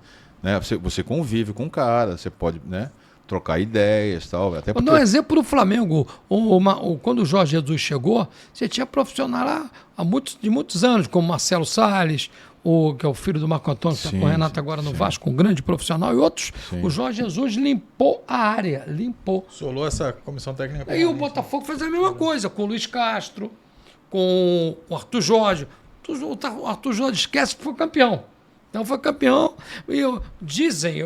A gente não tem mais acesso a nada. Primeiro que eu não sou uma repórter. Segundo, nem o repórter tem. Que esses treinadores portugueses são muito difíceis de trabalhar no dia a dia. Você já trabalhou com algum... Claro, você trabalhou em Portugal com brasileiro. Trabalhou com um treinador português, porque são muito difíceis. Eles trabalham muito, mas o dia a dia deles é complicado. São reservados. Engatar, o Gotardo. Queria uma análise sua de 2023 com o Luiz Castro, até o título da Libertadores e Brasileiro do Botafogo com 2 treinadores diferentes portugueses.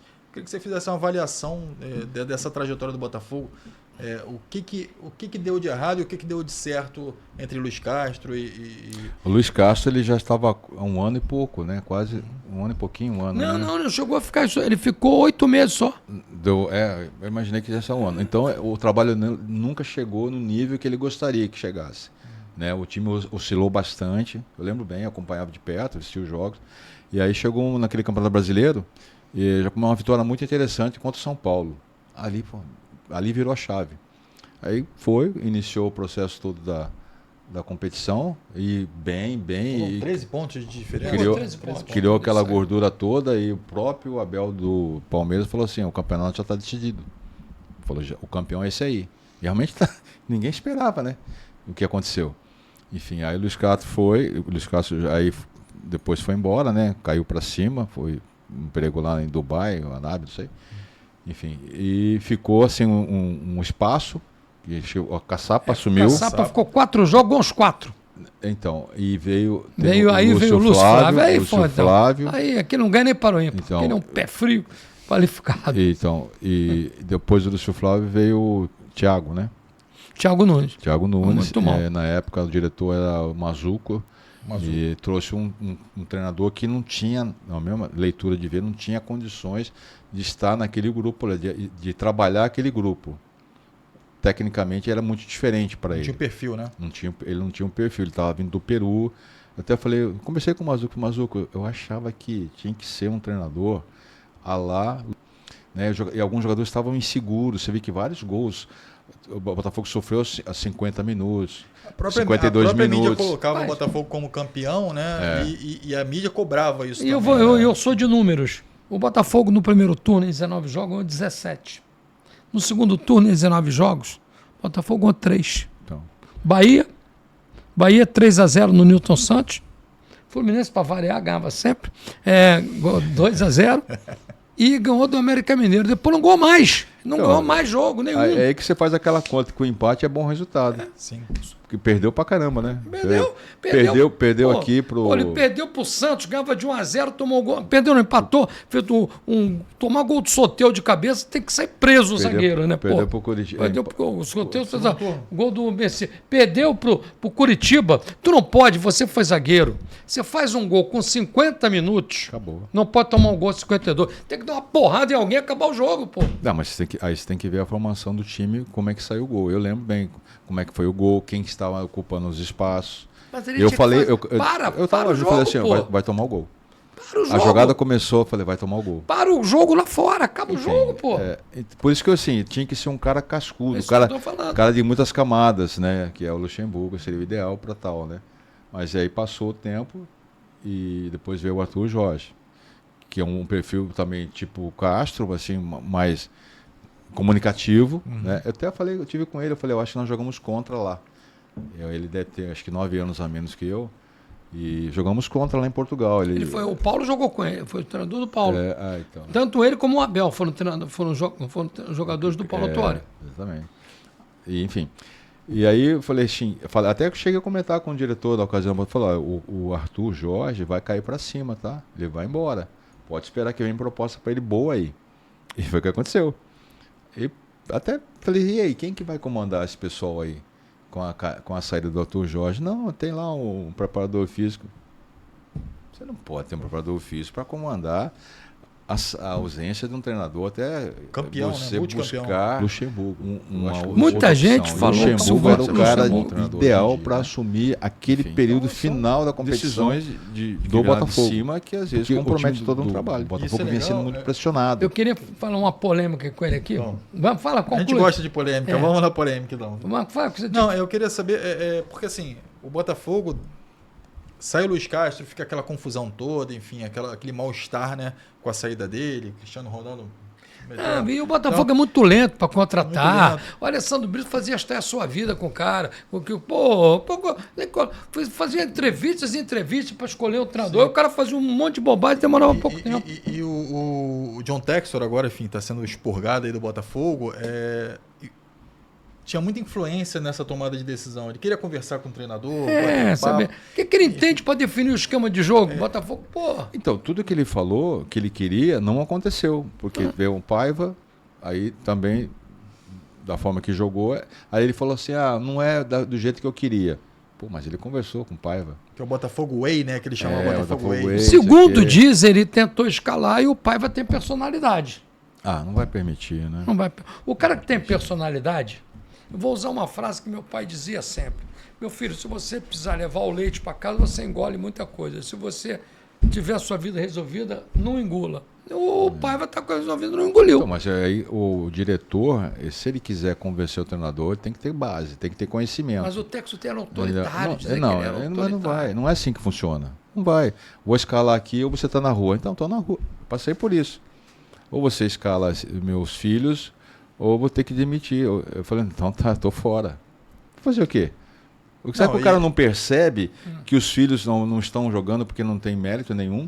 E que o grupo todo está vendo que se eles jogarem, o grupo vai me avaliar como? E quando você não tem essa autoridade, você entrega o teu resultado ao outro, né? Você acaba entregando o teu resultado ao outro, que está tomando decisão por você. Cabe ao treinador aí mostrar, no caso o Paiva tinha que falar, não, vem cá, senta aí, o John, eu vou te mostrar o que é isso aqui, ó. A mais B, por que esse cara tem que jogar, isso o treinador tem que fazer, pô. Tem que convencer o... Mas dizem que pra você não criar um clima ruim com depois relação. daquele jogo contra o Palmeiras, dizem, eu não estava lá. E cabe também esse elo de um diretor técnico, um cara que tenha a mente mais experiência. Um diretor técnico experiente. Fazer essa relação funcionar. É isso aqui. Claro. Fazer essa relação funcionar também, além disso aí. Ainda mais quando você tem um cara que vem com todo o carro, dizem o cofre. Que ele acabou o jogo contra o Palmeiras e falou, pô, não gostei de ter feito isso, isso e isso. Outro jogo eu quero que faça isso. O cara falou, olha, vamos ver, eu não vou fazer. Aí o cara um dia assim, o cara tava passeando no shopping, ligaram para vem para cá pro hotel, tava todo mundo de folga, voltar para demitir o cara. Ele não teve nem coragem de demitir, mandou. Mas que jogou muito mal. Jogou muito mal. Foi covarde contra o Palmeiras, aquele jogo. Mas não é por isso que mas não pode esquecer a escalação ficou estranha, as mexidas também. E aí parece que ele queria que o lateral esquerdo tivesse uma outra função. Ele gostava de uma dobra de laterais. Alex Telles e o Cuiabano. Ele falou, você está proibido de botar o Cuiabano como ponta. Aí ele não gostou da resposta e acabou demitindo o Paiva. Mas eu queria fazer uma Mas os dois estão com razão. Ele não aceitou e o outro, como patrão, demitiu. Até um ping-pong, mas eu queria uma polêmica. Vamos na polêmica. A gente está chegando no final agora. Mas muita gente, eu queria que ele falasse. Eu sei da história, mas não é para eu. Não adianta só eu saber. O público tem que saber da história. Muita gente criou uma polêmica entre você e Túlio em 95. Queria que você contasse. Eu contando não tem graça. Tem que contar você porque é participante. Porque eles não se dão. E eles chegavam no campo, Botafogo corria, se abraçava o Túlio. Lógico.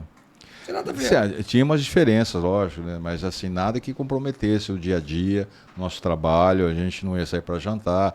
A gente até janta junto agora. A gente faz vários jogos, participamos de vários eventos. Agora, a gente está sempre juntos, né? E tá sarado, tá forte, bicho. Tá fortão, tá rasgado, pô. Traz ele aqui também. Ele é muito resenha. Ele é muito bom. Ele é um cara fantástico. Mas assim, na época tinha assim, umas diferenças e ele tinha lá o seu staff todo, né, que também tinha toda a segurança contratual, enfim, mérito 100% dele. Era só isso, mais nada que isso. E aí lógico que eu pedi ajuda, ajuda a gente um pouco aí, cara. E ele tinha um jeitão dele, ele é tímido. Ele é vaidoso também, né?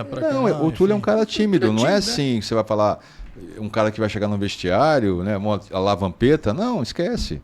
Ele é fechadão, introspectivo, assim, fica quietinho. E é um iluminado, né? A bola chegava nele, não tem jeito. Naquela época o cara... Foi artilheiro 3 vezes do brasileiro. Como é que pode? 3 anos seguidos. Como é que pode? Tem méritos, né? E ele falava e fazia, né? 2 seguidos, 1 em 89 pelo Goiás e 2 seguidos pelo Botafogo, 94 e 95. E ele diz que a maior bobeira que ele fez foi ter ido pro Corinthians. Que lá ele foi sacaneado. Se ele fica no Botafogo, ele seria mais uma vez artilheiro. Provavelmente. Ele foi ganhando mais também, né? Fez um contrato bem interessante. Aí depois e o Botafogo tinha umas dificuldades. Aí também. Foi emprestado por Vitória, depois voltou para o Botafogo para ser campeão do Rio de São Paulo. formando dupla com o Bebeto, uma das maiores duplas de ataque do Botafogo. Em falar em dupla, Gotardo, qual é a dupla que você... Isso, Quer fazer a pergunta? O que eu faço? Faz. Qual é a melhor dupla que você teve aí na tua carreira? Como lateral esquerdo? Não, como... Acho que eu sou pelada.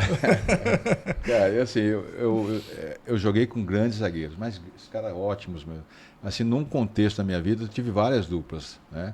Começando no Guarani, aí tive aqui no Botafogo, né? Por 2 vezes também com o Mauro Gonçalves.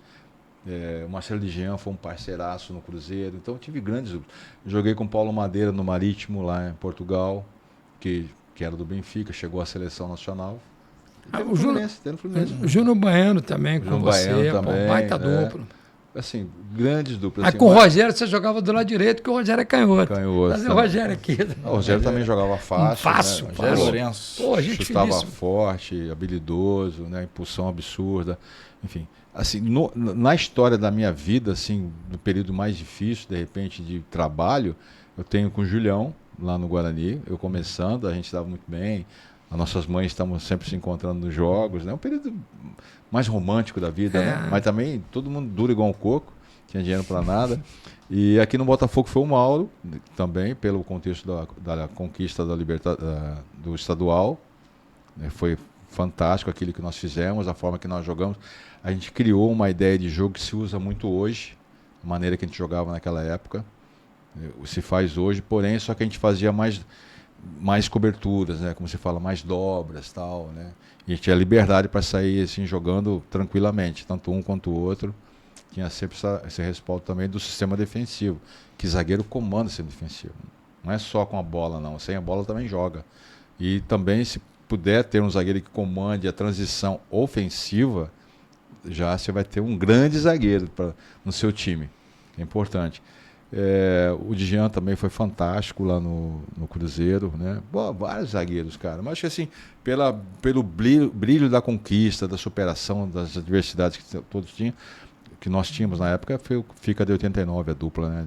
Só queria, antes de fechar, lembrar que o Gotardo disputou uma Copa América de 91 pela seleção, quando houve aquela reformulação, quando o Falcão assumiu após a Copa de 90, e o Gotardo foi de uma geração que jogou a Copa América que 2, pelo menos, foram campeões mundiais. O Cafu e o Mauro Silva.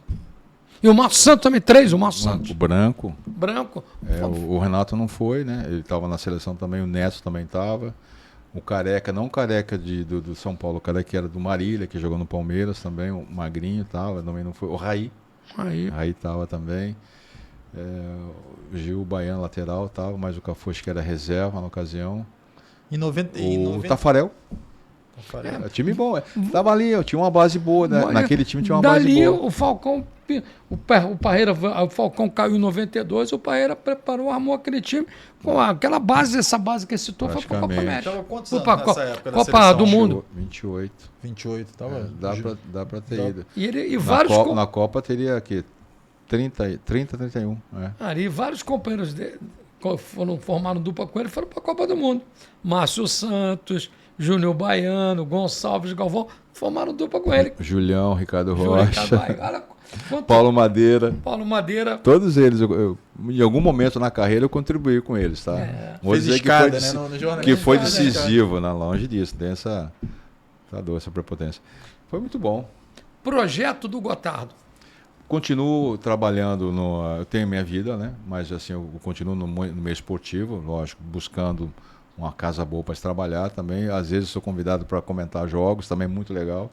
Muito bom. Estamos juntos na televisão. Pois é, muito bom, né? Saudade daquele momento lá. Mas era só Série D, a gente falava, Série D e Série C na TV Brasil. C, né? Agora eu saí de lá, agora eu estou em outro projeto. Foi bom o período da minha vida lá, trabalhei lá 39 anos, agora me aposentei de lá. Muito militante lá. Hoje, não sei a sua opinião, o treinador, hoje é um jogo mais tático do que técnico. Evoluiu muito, né, a parte tática, Valdir. Você vê uns jogos, eu já cheguei a ver uns jogos do Botafogo de 90, 95, tem muito de tático de hoje. Paulo Torres, esqueci de citar, o treinador, é um ser humano. O Enem Andrade Enem também, Andrade, que você entendeu? falou até fora do ar para mim. Muito, Jair Pereira. Jair é campeão mundial da seleção brasileira de sub, né? Ganhou, foi campeão também brasileiro pelo Corinthians, se não me engano. Foi. Enfim, então mudou bastante, né? Só que porque o futebol mudou num todo. Nelson Nelson Rosa Martins, foi campeão pelo Vasco. Carlinhos, Violino. Joel. O Joel eu citei. Um que como podia ter continuado na profissão, mas parou, seria um grande treinador, que é o Edinho. O Edinho, desperdício, cara. Desperdício, verdade. Conhece muito futebol. Vanderlei. Exatamente. Então, assim, muita coisa evoluiu no futebol. Se falar da logística, nutrição, alimentação toda, os trabalhos, treinamentos, a tecnologia chegou para ficar, não tem como. Agora chegou também mais uma coluna aí para dar sustentação, que é o mental, psicológico do atleta. Ou seja, então muita coisa veio. E você precisa ter uma comissão técnica grande e competente. Recheada, né? Tem que ser competente, não é só vou colocar aqui porque é parente, porque é amigo, porque é cunhado. Não, tem que ser competente. Não pode ser um cabide de emprego. Porque é muita observação a ser feita, é muita informação que recebe diariamente, né? E saber que nem todas as informações que você recebe são úteis. Aí você perde tempo, né? Você tem que ser mais objetivo em alguns momentos, né? E essa evolução ela aconteceu nesse sentido. E perdemos um pouco das percepções, sabe? Daquele feeling, daquele vestiário, assim, naquela malandragem do treinador, né? Que consegue analisar um gestual do jogador, né? Não é gestual só jogando, não. É para saber como é que funciona. Vem cá, garoto, vamos conversar. Vem muito para isso, né? Você trabalha muito em número, né? Você tem um GPS ali que mostra como é que o jogador percorre, mas em compensação você trabalha o jogador da cabeça aos pés, né? Tanto da cabeça literalmente, né? Com o psicólogo acompanhando, enfim, toda a parte de scout ali acompanhando. Eu nunca trabalhei em um clube grande num clube que me desse estrutura que o cara leva o GPS para casa, tem uma semana de folga, não, leva o GPS para a gente acompanhar um pouquinho o seu trabalho lá dessa semana, né? Enfim, aí o cara põe o GPS no cachorro, né? Mais ou menos isso. Correu quantos quilômetros? Não, até que foi bom, não foi ruim não. Eu queria, já que ele falou, garoto, só para fechar, Alex, agora já fechou 3 vezes. Eu me incomodo muito, nada contra quem estudou. Você estudou, fez faculdade, se formou. Me lembro que você saía do treino direto lá para Realengo, para a faculdade de Castelo Branco. Alex formou, eu me formei, o Evandro, todo. Mas eu acho que o futebol tem muito professor e pouco ex-jogador. Aí, eu ouço eu não tenho filho, eu tenho filhas, mas eu ouço de amigos que têm filho, que os caras falam, não, toca! Os professores estão tirando a criatividade dos meninos que estão começando. Hoje estão mais preocupados em resultados e condicionamento físico que a qualidade. Isso aí está, na minha opinião, pelo menos que eu ouço, hoje a gente não vê treino, está tirando, limitando a qualidade do jovem. Você concorda? Está pior que isso. Eu tenho acompanhado alguns jogos de sub e até outro dia eu conversei com o pai de um garoto desse, eu falei, seu garoto é meia, né? É meia, mas por que não joga no meio? É porque o treinador não quer, ele joga ele para a beirada, joga para o extremo. Quem que é o jogador que joga então no meio? É fulano, tá pedindo para ir embora porque o treinador não quer que ele jogue no meio. E o cara é meia, nato. E a gente está tendo esse reflexo na seleção, né? É isso. Ele é nato, sabe? Então, assim, os treinadores, eles não estão sabendo trabalhar, desenvolver um talento do atleta que tem o dom para ser um meia. Esse é um grande problema, mas isso já acontece há mais de 15 anos, tá? Ah, mas de onde você viu? Eu vejo, observo, analiso e ouço. Eu vi declaração de cara que trabalhou na base e falou assim, estou muito arrependido de trabalhos que eu fiz no passado. Opa! Os caras não sabem chutar. Porém, quando o cara fala isso, aí eu falei assim, mas como ele, eu lembro de 20, 30 como ele, e só ele que está arrependido? Pode ser, né? De repente os outros não estão arrependidos, não. Só que a gente vem, aí você vai analisando cada safra que vem. Quantos meias a gente tem? Meias mais de qualidade cerebral. A seleção tem quantos meias? Não tem. Então, aí o que acontece? Você tem lá uns volantes que não são marcadores. Aí a lesão de Wesley trouxe a oportunidade de trazer um volante marcador, porque esse cara vai jogar, vai precisar dele. Entendeu? E em contrapartida você vai usar um lateral que não é lateral há 2 anos. Lateral direito, que é o Danilo. Aí você tem lá jogadores do meio campo que são meias. O Casemiro é um volantão, mas é um volantão que já não tem mais aquela pegada né, do Real Madrid. E tem uns meias que não são volantes e também não são meias criativos. São aqueles que ocupam a área em velocidade, mas bate e volta, bate e volta, bate e volta. E torcer para a genialidade de alguns deles, mais atacantes lá, e Deus queira que o Neymar esteja E os clubes jogando. têm que dar mais atenção para a base, para trazer jogador. Tem muito jogador, ex-jogador qualificado. Com todo respeito, o garoto chega em casa e fala assim: quem é o meu treinador? O pai pergunta: quem é o seu treinador? O Wilson Gotardo. O cara fala: me lembro dele, jogou no Botafogo, no Flamengo, no coisa. Quem é o teu treinador? É o professor. Porra, com todo respeito ao professor, mas não tem história para contar, porra. É jogador, pô. Muito tempo. Eu posso até ilustrar o que você está acabando de dizer. Aí eu peguei e dei um treino para um garoto. De vez em quando eu dou um treino para um garoto. Ele é filho de um vizinho. E aí eu converso muito com ele. Eu falei: você faz isso no treino? Nunca fiz. O que ele fala para você fazer nesse momento da partida, né? Porque o futebol não é só a técnica. Você não vai robotizar o cara. Você tem que levar para o cara saber analisar o jogo, né? Ou seja, então, esse movimento assim, como é que ele faz para você? Não fala. É para driblar? Não, ele não gosta que drible também não. Eu falei: cara, não é possível, cara. Tá limitando, não é possível que eu tô ouvindo isso num garoto, pô. O cara é sub aí, um garoto, sabe? Você vai... Por que ele vai falar para mim que não é? É só que marca, tá mentindo, marca, né? cerca. Não manda criar, só marca. Tem um pai de um menino, um amigo meu que mora no meu condomínio, que o filho joga na base de um time aí, diz que o cara só fica: cerca, marca, cerca. Ninguém cria, pô. Valdir, mas 13 anos, hein? Eu posso também sair em defesa de bons profissionais que existem na base, que tem que ser bem remunerados, tem que pagar bem os caras. Porque se eles são bons, não se preocupa com títulos, preocupa com revelação, pô. O resultado vai vir na revelação, uma fonte, que é o que precisa. Mas hoje é o contrário, estou preocupado precisa. com o título, não revelar. Não pode, você tem que revelar. Palmeiras revela toda hora. Palmeiras é um fenômeno. Fluminense fez também uma época, Vasco parou, né? Botafogo está começando, agora no Botafogo é meia confecção. O Botafogo está contratando semi-pronto. Você vê, Cadu veio do Remo, Justino veio de fora, Cauã Toledo veio de fora. Ou não, o que você está falando, o quê? O goleiro fantasma, que não joga? O Christian Lor? O Botafogo tem 3 goleiros horrorosos. O melhor não joga. Mas tem o Bruninho também, que está... mas é muito menino ainda. Mas o Botafogo está fazendo hoje uma coisa correta. O Flamengo fez muitos isso nos anos 60. Meia confecção. Contratou o Bebeto no Vitória, contratou o Gilmar Popoca no Nacional, contratou... O Botafogo está começando a fazer isso agora. Aquele atacante do Botafogo, onde anda aquele atacante, o grandão?